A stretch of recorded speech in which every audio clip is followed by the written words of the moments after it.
Paz do Senhor, alunos da Faculdade Betel. Essa será a nossa 8ª aula de Teologia do Antigo Testamento. Antes, porém, façamos uma oração.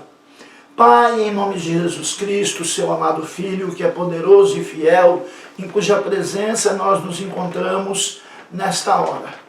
Pai Santo, Deus Todo-Poderoso, nós te pedimos perdão pelos nossos pecados, pelas nossas más palavras, as nossas más atitudes, com as quais nós pecamos contra ti e contra o nosso semelhante. E somos gratos, ó Pai, por este momento, ó Deus, de estudo da tua palavra. E te pedimos que nós possamos aprendê-la e guardá-la no nosso coração para não pecarmos contra ti. Te pedimos essas coisas e já te agradecemos em nome de Jesus. Teologia do Antigo Testamento, aula 8. Vocês estão entendendo qual a importância dos livros poéticos para a teologia? Partimos desse tempo verbal, estão entendendo? Porque na aula passada foi que iniciamos o estudo dos livros poéticos.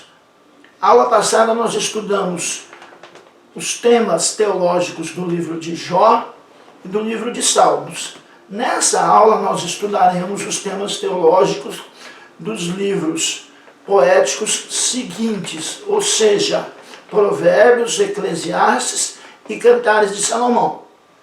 Já tomando posse da informação que provavelmente, segundo a opinião de muitos estudiosos, não é essa a ordem que os livros foram escritos. A ordem que os livros foram escritos é Cantares de Salomão, quando Salomão ainda era jovem, Provérbios, já na meia-idade, e Eclesiastes na sua velhice. Porém, nós seguiremos a ordem bíblica, que é Provérbios, Eclesiastes e Cantares. Nessa aula nós temos como objetivo reconhecer a importância dos livros poéticos para a teologia. Continuar reconhecendo, porque começamos na aula passada, a importância dos livros poéticos para a teologia, analisar os temas teológicos dos livros poéticos restantes e conhecer a aplicação prática dos livros poéticos. Esses são os nossos objetivos na aula de hoje. No que diz respeito ao livro de Provérbios, o rei Salomão é o principal escritor de Provérbios. Seu nome aparece em Provérbios capítulo 1, versículo 1, capítulo 10, versículo 1 e capítulo 25, versículo 1. Podemos também presumir que Salomão coletou e editou provérbios de outros escritores. Porque em Eclesiastes, no capítulo 12, no versículo 9, diz: o pregador, além de sábio, ainda ensinou ao povo o conhecimento e, atentando e esquadrinhando, compôs muitos provérbios. Daí nós acreditarmos que, além de escrever vários, ele também coletou provérbios de outros autores. Na verdade, o título Michelet Salomon é traduzido como Provérbios de Salomão. Os Provérbios de Salomão foram escritos em cerca de 900 a.C., mais ou menos 900 a.C., durante o seu reinado.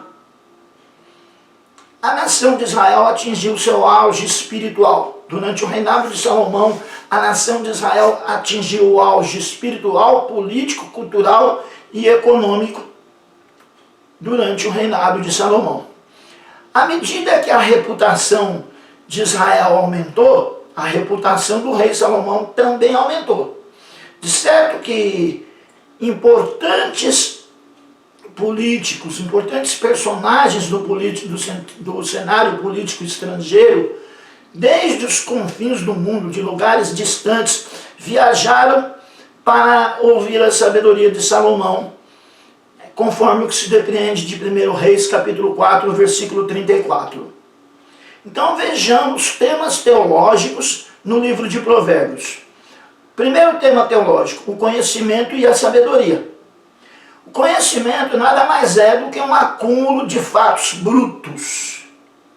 Um acúmulo do conhecimento de fatos brutos, de informações brutas. Isso é conhecimento.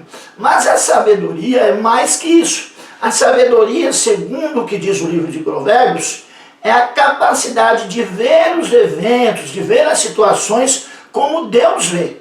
Então, conhecimento, apenas acúmulo de informações brutas. Sabedoria, capacidade de ver as pessoas e os eventos, os fatos, as situações como Deus vê.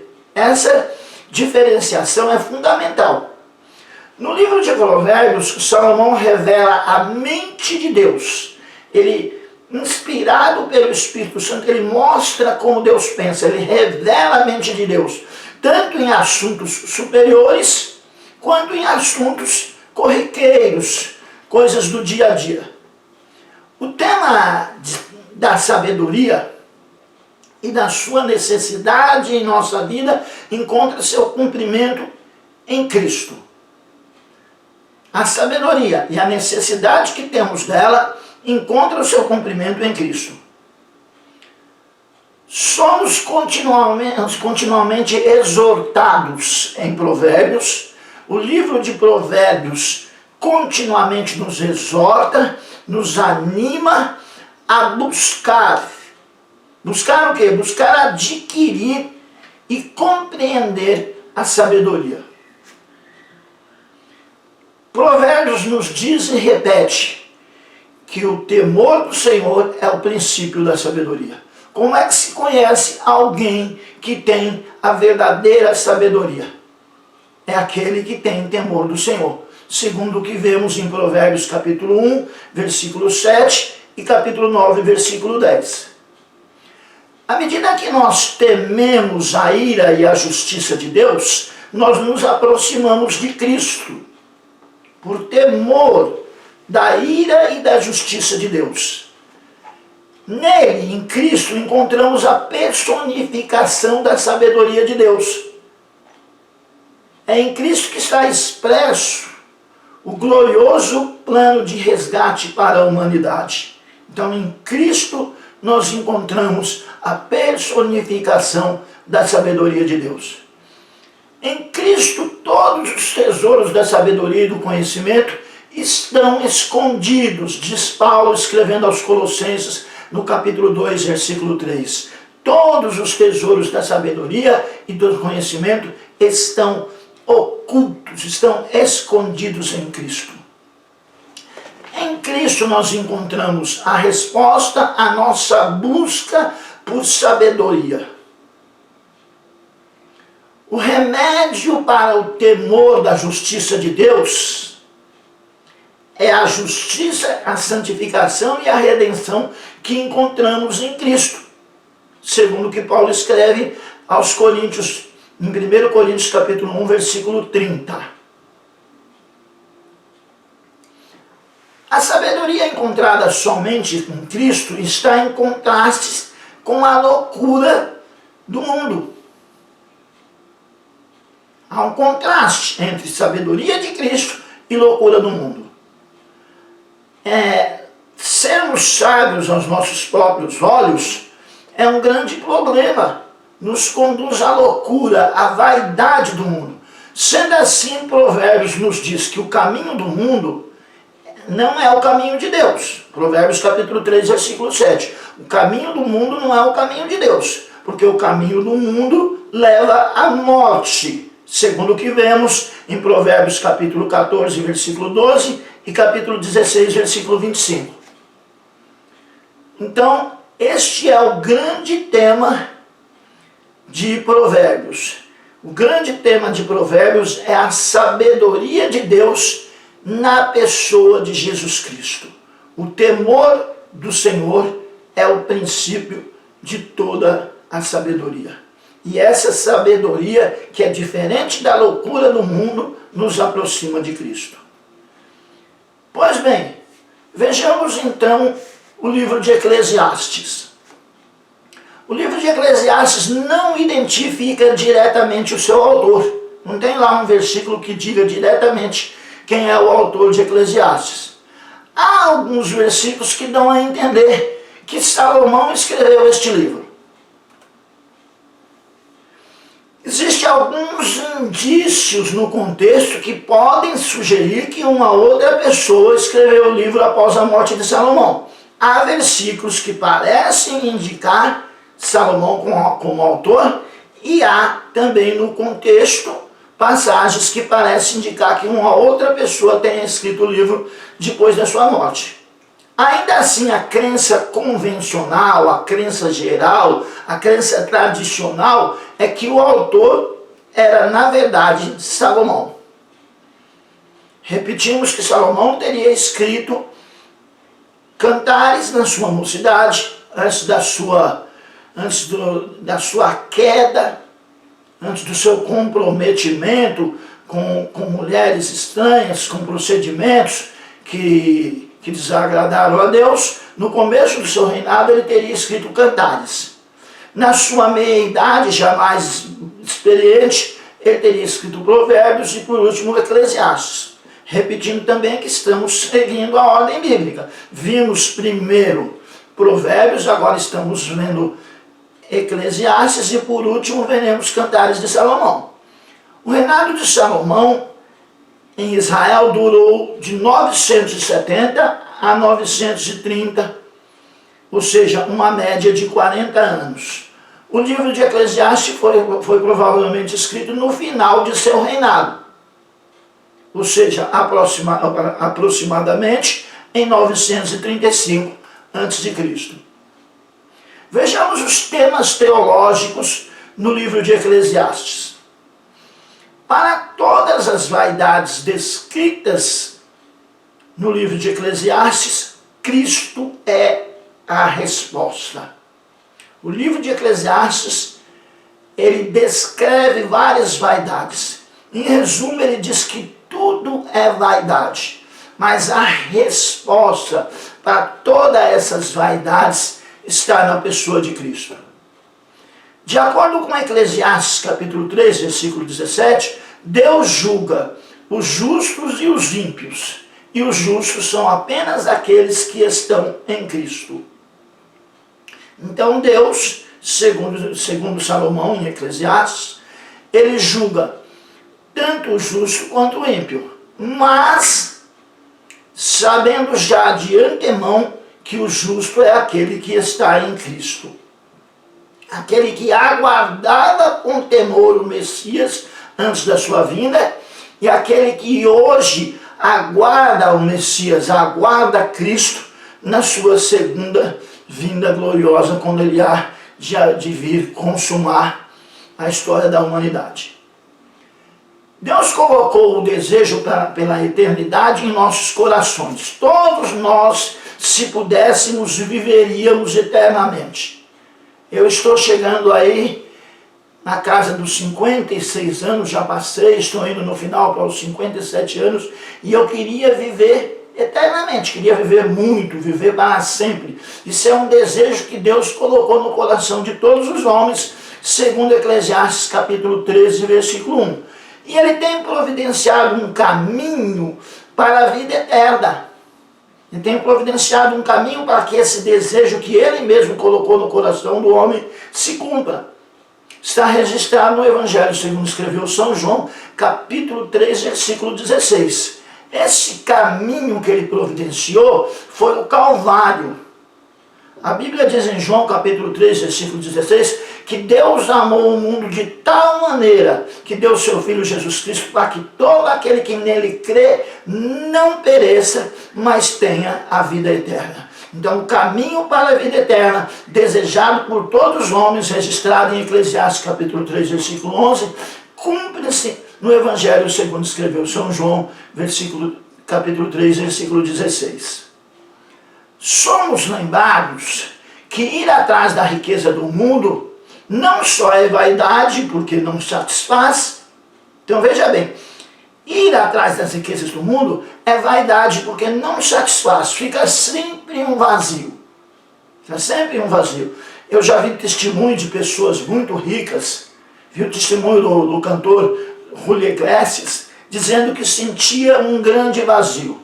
Grandes homens, tanto economicamente como culturalmente falando, expressam ter em si um grande vazio. Santo Agostinho dizia que o homem tem um vazio dentro dele que é do tamanho de Cristo, que só Cristo pode preencher. Então nós somos lembrados de que ir atrás da riqueza do mundo não só é vaidade porque nos satisfaz, mas também porque se pudéssemos alcançá-la, sem Cristo perderíamos as nossas almas. E que proveito haveria nisso? Se nós buscássemos tudo o que desejamos nessa vida sem Cristo, que proveito haveria nisso? Marcos capítulo 8, versículo 36, conta a história de um homem que tinha tudo, que acumulou todas as riquezas, acumulou todo o fruto do seu trabalho em um celeiro, e ele disse a si próprio, ele disse à sua alma: minha alma, você tem em abundância, agora come, bebe e folga. E diz o texto que uma voz disse a ele: louco, ainda essa noite te pedirão a sua alma, e o que você tem ajuntado, para quem será? Ou seja, que proveito tem ao homem ganhar o mundo inteiro e perder a sua alma? Então, toda a riqueza desse mundo, seja material ou cultural, sem Cristo não pode nos satisfazer. Sem Cristo é fútil, é vaidade. No fim das contas, cada decepção é vaidade. Cada decepção, cada alvo não alcançado ou alcançado, e depois nós descobrimos que foi tão fácil conseguir, como diz o poeta popular, que causou uma decepção. Então, no fim das contas, cada decepção é vaidade. Quando nós conseguimos e vemos que foi fácil e que não foi suficiente para nos satisfazer, é vaidade. Quando nós não conseguimos e a luta prossegue distante de Cristo, continua sendo vaidade. Então, no fim das contas, cada decepção é vaidade. E é descrito em Eclesiastes como encontrada a solução somente em Deus. Ou seja, nos nossos dias, a solução para as nossas decepções encontra-se em Cristo. Na sabedoria de Deus, no único verdadeiro significado da vida a ser encontrado, que é Cristo nosso Salvador. Eclesiastes, ele oferece, ele prefigura, ele apresenta ao cristão a oportunidade de compreender o vazio e o desespero com os quais aqueles que não conhecem a Deus têm que lidar. O homem que não conhece a Deus, ele lida com um tremendo vazio, com um tremendo desespero. Alguns buscam a solução para esse vazio, para esse desespero, no amor de várias mulheres, outros buscam na boemia, nas noites, outros buscam no cigarro, nas drogas, na bebida, que também é uma droga. Todo homem sem Deus, ele busca preencher o vazio. Muitos buscam até no trabalho, dedicam-se excessivamente ao trabalho, não tem tempo para nada, não tem tempo para a família, não tem tempo para pensar em Deus, quando na verdade ele está buscando compreender e preencher o vazio que o desconhecimento de Deus provoca nele. Aqueles que não têm uma fé salvadora em Cristo se deparam com uma vida, no fim das contas, irrelevante, uma vida sem graça. Se não há salvação e não há Deus, então não existe nenhum sentido, nenhum propósito ou direção para a vida. O ateu, ele busca dizer que não há Deus, que não há necessidade de salvação, que nós não temos a quem prestar conta. Mas no fim de tudo isso, o fim de tudo isso leva a uma vida sem direção. Nós vemos que a pessoa que realmente não acredita em fantasmas, Pensa aí um pouco, você que está acompanhando essa videoaula, você acredita em fantasma? Eu acredito que não. Acredito que você não crê em fantasma. Mas, como você não crê em fantasma, então você nunca tentou escrever um livro para provar que fantasma não existe. O ateu, ele diz que Deus não existe, mas ele vive tentando provar que Deus não existe. Ele vive tentando livrar-se da existência de Deus na sua mente, na sua vida, no seu ser. Então, se não há salvação, se não há Deus, então não existe nenhum sentido, nenhum propósito para a direção da vida. O mundo debaixo do sol, como diz o livro de Eclesiastes, o mundo debaixo do sol, o mundo longe de Deus, ele é frustrante, ele é cruel, ele é injusto, ele é breve, ele é vaidade, o mundo sem Deus. No entanto, com Cristo, a vida é apenas uma sombra das glórias do porvir. Essa felicidade, essa satisfação de servir a Cristo que nós sentimos hoje, é só um indício daquilo que nós haveremos de sentir na glória. O apóstolo Paulo diz que na glória nós teremos aquilo que os olhos não viram, os ouvidos não ouviram e nem chegou ao nosso coração, é o que Deus tem preparado para nós na glória. Esses, então, são os temas teológicos no livro de Salomão que leva o nome de Eclesiastes. É a vaidade, a futilidade de uma vida sem Deus em contraponto com a alegria, com a glória de uma vida cheia da presença de Jesus Cristo, cheio da presença do Espírito Santo. Sem Deus, tudo neste mundo que há debaixo do sol é vaidade, como diz Eclesiastes. Pois bem, chegamos ao livro de Cantares de Salomão. Vejamos uma introdução de Cantares de Salomão. De acordo com o primeiro versículo, Salomão escreveu o livro de Cantares. Este cântico, ou seja, o livro de Cantares, é um dos 1005 cânticos que ele escreveu, segundo o que vemos em 1 Reis, capítulo 4, versículo 32.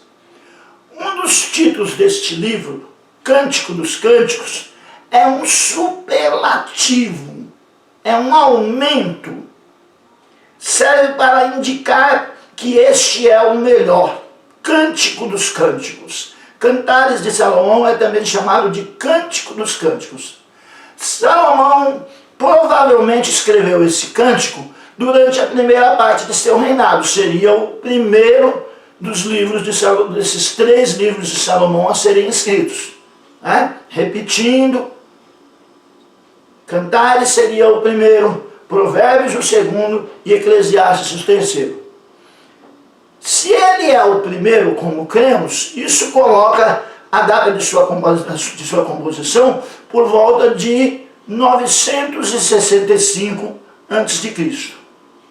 Vejamos os temas teológicos no livro de Cantares.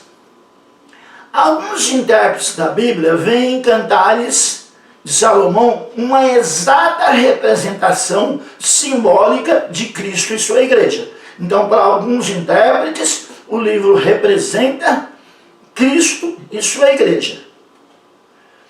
Para esses intérpretes, Cristo é visto como o rei, enquanto a igreja é representada pela Sulamita. Apesar de nós acreditarmos que o livro deve ser entendido literalmente, como uma representação do casamento, existem sim alguns elementos que prenunciam a igreja e seu relacionamento com o rei, o Senhor Jesus. Então deve na nossa opinião, ser entendido literalmente como uma representação do casamento homem e mulher. Mas reconhecemos que existe no livro alguns prenúncios da igreja e seu relacionamento com o Senhor Jesus. Cantares capítulo 2, versículo 4, descreve a experiência de cada crente que é procurado e comprado pelo Senhor Jesus. Estamos em um local de grande riqueza espiritual e somos cobertos por seu amor, porque nós somos procurados por Cristo e comprados por Ele. O versículo 16 do capítulo 2 diz o seguinte: o meu amado é meu, e eu sou dele. Ele apacenta o seu rebanho entre os lírios. Cantares capítulo 2, versículo 16. Aqui está uma imagem não só da segurança do crente em Cristo, porque Cristo amado pertence ao crente. Crente pertence a Cristo o amado. Então isso desperta uma segurança. Aqui está uma imagem não só da segurança em Cristo, como vemos em João capítulo 10, versículos 28 e 29, mas também uma imagem do bom pastor que conhece as suas ovelhas. Ele as pastoreia entre os lírios do campo. Os seus seguidores são suas ovelhas e ele dá a sua vida por nós que somos suas ovelhas, como diz o Evangelho segundo escreveu São João, capítulo 10, versículo 11. Graças a Ele, Cristo, não somos mais manchados pelo pecado. Ele nos purificou. Tivemos nossas manchas removidas pelo seu sangue. E aí cabe uma comparação entre Cantares, capítulo 4, versículo 7, e Efésios, capítulo 5, versículo 27. Nosso mundo está confuso. O mundo em que nós vivemos hoje está confuso sobre o casamento. Há uma confusão sobre o verdadeiro sentido do casamento. O casamento que antes era para a vida toda, hoje é feito casamento por contrato. Já há muito tempo que isso existe. Prevalece em muitos casamentos o divórcio e tentativas modernas de redefinir o casamento, o tal casamento aberto, em que a pessoa casada pode se relacionar com outras pessoas, é o chamado casamento aberto. Então essas tentativas modernas de redefinir o casamento estão em notório contraste com o livro de Cantares de Salomão, que fala de um casamento puro. Casamento, diz o poeta bíblico, o escritor de Cantares, deve ser comemorado, deve ser desfrutado e reverenciado. Deve haver respeito pelo casamento. O escritor aos Hebreus diz que venerado, respeitado entre todos, deve ser o leito sem mácula. E os que se dão à prostituição, o Senhor os julgará. Então este livro de Cantares, ele fornece algumas orientações práticas para fortalecer o nosso casamento. Vejamos. Primeiro, de um cônjuge, a atenção, dê ao seu cônjuge a atenção de que ele necessita, ele ou ela necessita. Tire o tempo necessário para realmente conhecer o seu cônjuge. Eu assisti um filme secular chamado Morando com o Inimigo. A pessoa não conhecia o seu cônjuge. Nós devemos tirar tempo para conhecer o nosso cônjuge, para dar a ele a necessária atenção que ele precisa e merece. Segundo, deve haver encorajamentos e elogios, não críticas. Deve ser evitada a crítica direta e destrutiva. Deve haver elogios, deve haver encorajamento, parceria. Isso é uma parte vital de um relacionamento bem-sucedido. O encorajamento e os elogios são uma parte vital de um relacionamento bem-sucedido.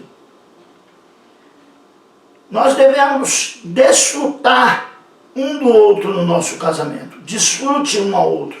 Planeje viagens especiais.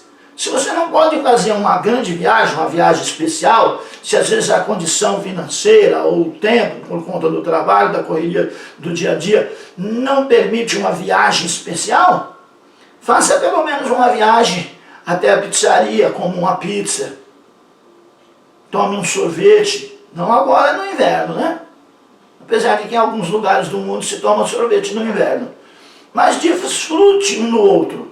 Planeje viagens especiais, seja criativo, seja até mesmo brincalhão um com o outro.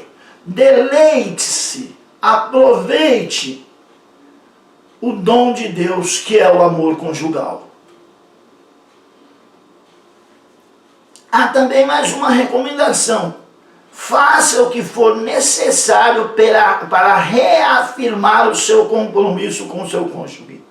Alguns costumam fazer a renovação dos votos de casamento. Renove seus votos. Resolva os problemas. Não deixe os problemas enraizarem-se. E não considere o divórcio como uma solução. Tem que ser evitado qualquer problema que haja se falar em divórcio.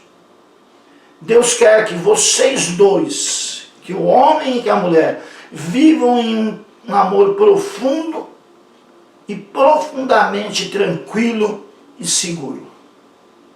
Pois bem, este livro de Cantares, ele combate dois extremos. Quando nós meditamos no livro, nós vemos um combate a dois extremos. O primeiro é o asceticismo. O que é asceticismo? A negação de todo o prazer. É combatido em Cantares. É dito que o homem deve aproveitar a vida com a mulher da sua mocidade. Ela é comparada com uma gazela amorosa. Então, o primeiro extremo que o livro combate é o asceticismo, a negação de todo o prazer. E o livro também combate o hedonismo, que é a busca do prazer somente. Então o casamento não deve ser um casamento sem nenhuma busca pelo prazer e também não deve ser um casamento somente da busca do prazer pelo prazer, da satisfação sexual. O casamento ele é exemplificado em Cantares de Salomão e ele é um modelo de atenção, empenho e prazer. Para que o casamento seja bem sucedido, são necessários, no mínimo, esses três itens: atenção, empenho e prazer. Então nós vemos aí que Cantares ele se atém ao relacionamento conjugal, embora haja algo que aponte para o relacionamento de Cristo e a igreja,